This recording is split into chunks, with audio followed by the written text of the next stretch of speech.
샬롬 샬롬 샬롬 샬롬.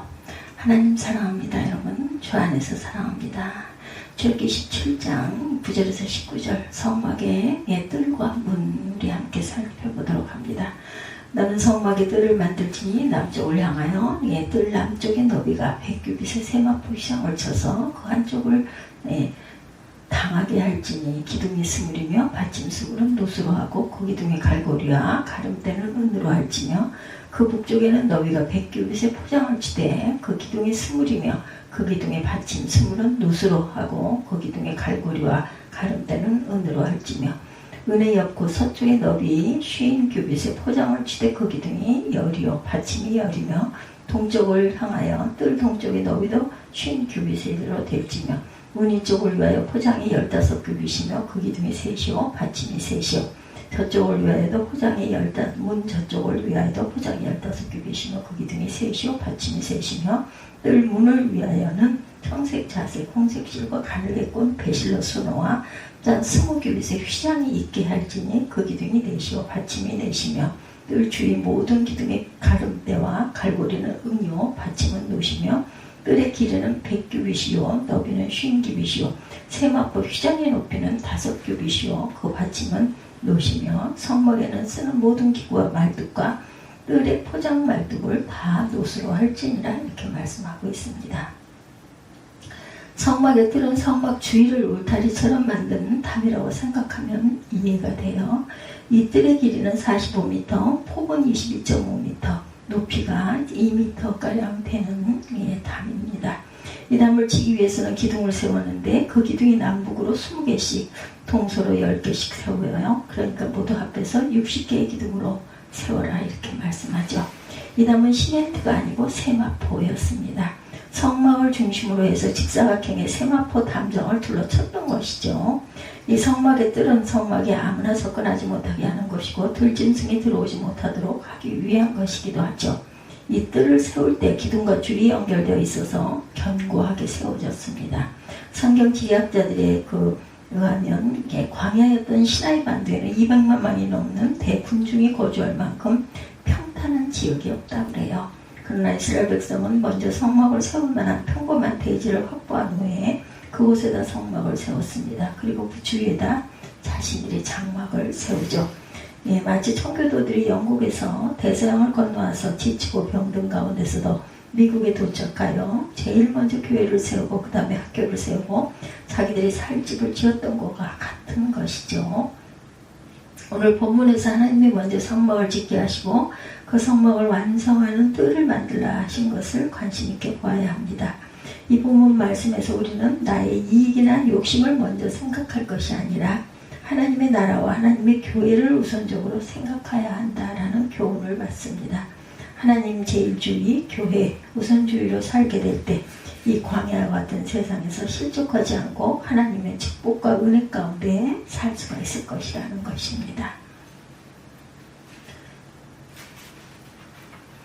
이 장막의 뜰은 오늘날의 교회를 의미하죠. 누가복음 1장 9절에 제사장 사가랴가 성소에 들어가 분향을 하고 모든 백성은 그 분향하는 시간에 바깥들에서 기도를 했다 이렇게 말씀하고 있어요.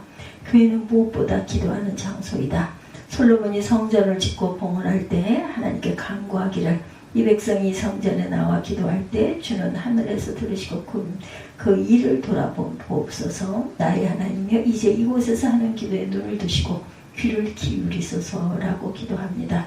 예수님도 내 집은 만민이 기도하는 집이다 이렇게 말씀하세요. 오늘 성막의 뜰과 문에 대하여 말씀을 드림으로 함께 은혜를 나눕니다.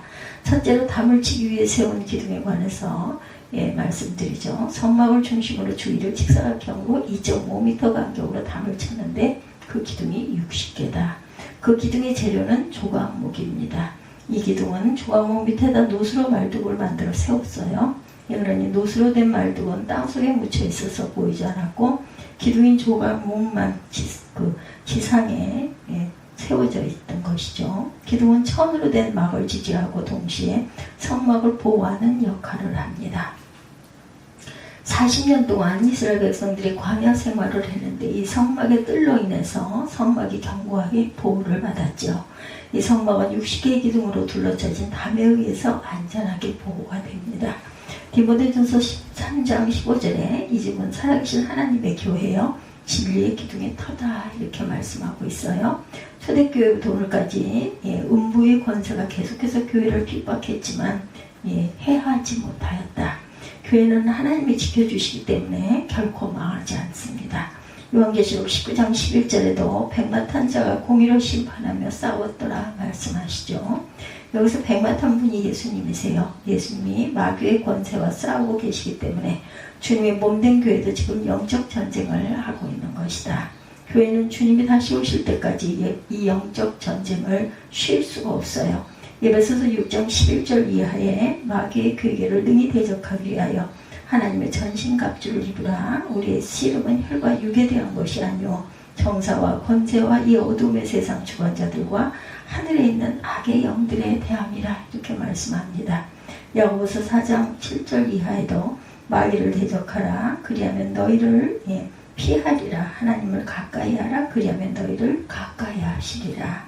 베드로전서 5장 8절 이하에도 근신하라 깨어라. 너희 대적 마귀가 우는 사자같이 두루 삼킬 자를 찾느니 너희는 믿음을 굳게 하여 저를 대적하라. 이는 세상에 있는 너희 형제들도 유일한 고난을 당하는 줄 알미라. 우리의 대적할 상대는 마귀라는 것이죠.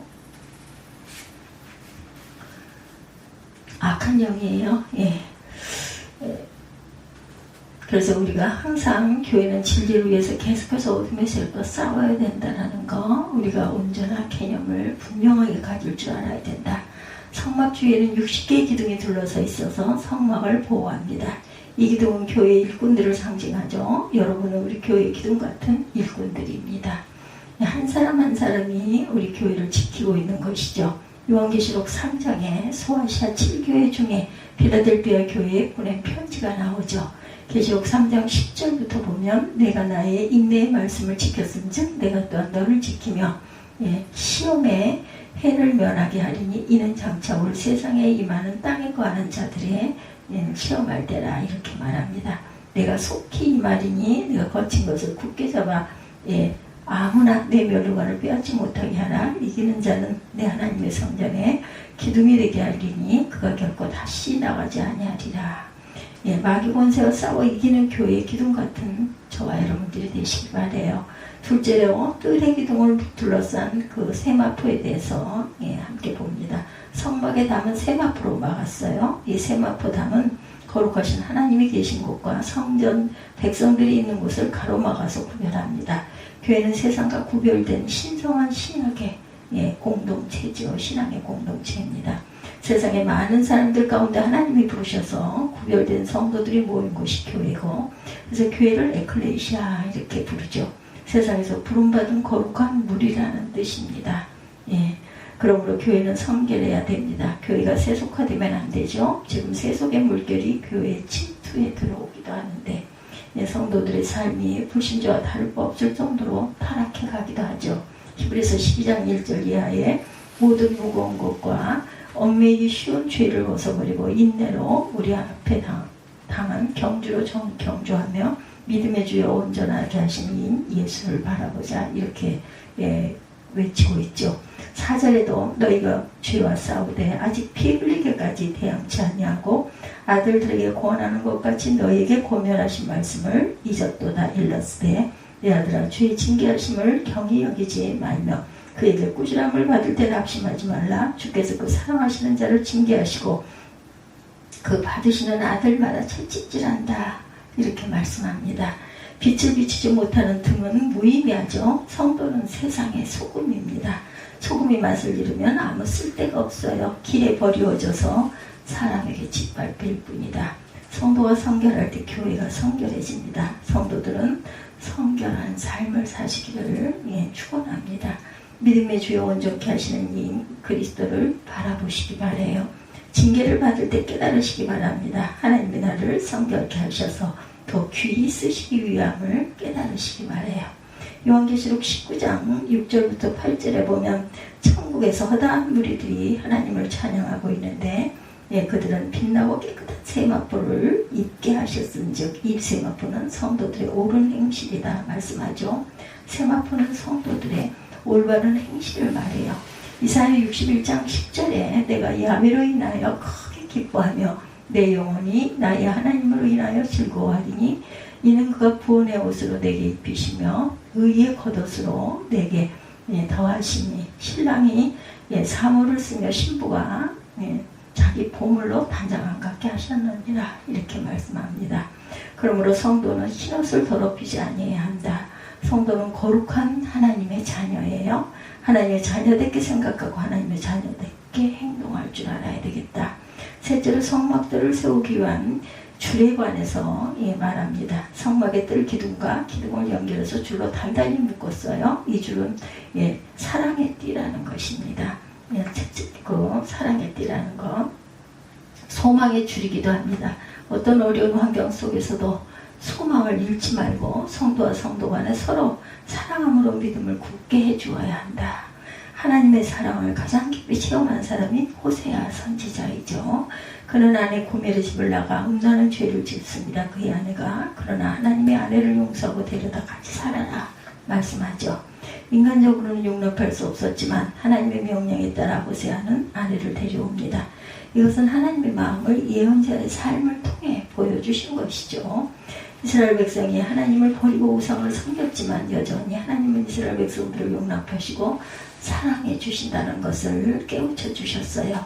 우리는 이스라엘 백성들처럼 하나님을 배반하고 세상에 죄를 지으면서 살지만 하나님은 나를 버리시 아니하시고 사랑해 주시는 것을 믿으시기 바랍니다. 호세아 선지자는 하나님이 우리를 어떻게 사랑하는가에 대해서 말씀하시면서 내가 사랑의 줄 곧 사랑의 줄로 저희를 이끌었다 이렇게 말씀하세요. 하나님은 우리를 사랑의 줄로 이끌어 주시는데 그 줄은 사랑의 줄이다. 사랑을 통해 우리에게 사랑을 나타내세요. 성도와 성도 간에 사랑하게 하심으로 하나님은 우리를 사랑하십니다. 사랑 중에 가장 큰 사랑 예수 사랑이죠. 예수님은 나를 사랑하시되 당신의 생명까지도 버리시면서 사랑하셨어요. 로마서 5장 8절에 우리가 아직 죄인 되었을 때 그리스도께서 우리를 위하여 죽으심으로 하나님께서 우리에 대한 자기의 사랑을 확증하셨느니라 말씀하시죠. 이 하나님의 사랑의 줄을 누가 끊을 수 있겠는가? 예수님이 말씀하시죠. 내가 저희에게 영생을 주노니 영원히 멸망치 아니할 터이요 또 저희를 내 손에서 빼앗을 자가 없느니라. 이렇게 말씀하십니다. 믿으시면 아멘 하시기 바래요. 아멘. 마지막으로 성막들의 문은 하나밖에 없어요. 동쪽으로 향하여 문이 하나뿐입니다. 다른 길은 없다. 예수님은 내가 양의 문이다 말씀하시죠. 이 뜰문은 예수 그리스도십니다. 그리스도만이 유일한 구원의 문이시라는 것, 그리스도만이 유일한 축복의 문이시고 그리스도만이 유일한 생명의 문이십니다. 천하 인간에게 구원받을 만한 다른 이름을 우리에게 주신 적이 없다고 그러시죠. 오직 그리스도 이름만이 구원받을 이름이다. 이 뜰의 문은 비록 한 개밖에 없지만 아주 넓습니다. 약 10m 정도 되죠. 구원의 문은 넓게 열려 있다라는 거죠. 누구든지 예수 그리스도를 믿으면 멸망치 않고 영생을 얻습니다. 어느 누구도 교회에 나올 수 있어요. 누구나 그리스도 앞으로 나옵니다. 수고하고 무거운 짐진 자들아 다 내게로 오라. 내가 너희를 쉬게 하리라. 요한계시록 22장 17절에도 천국에 계신 예수님 말씀하세요. 오라 하시는도다. 듣는 자도 오라 할 것이요 목마른 자도 올 것이니라. 또 원하는 자는 값없이 생수를 받으라 말씀하시죠. 이런 은혜가 저와 여러분에게 임하시기를 주님의 이름으로 축복합니다. 성막의 뜰과 문 이런 제목으로 함께 출애굽기 17장 9절에서 19절 내용을 가지고 함께 은혜를 나눴습니다. 기도하시겠습니다.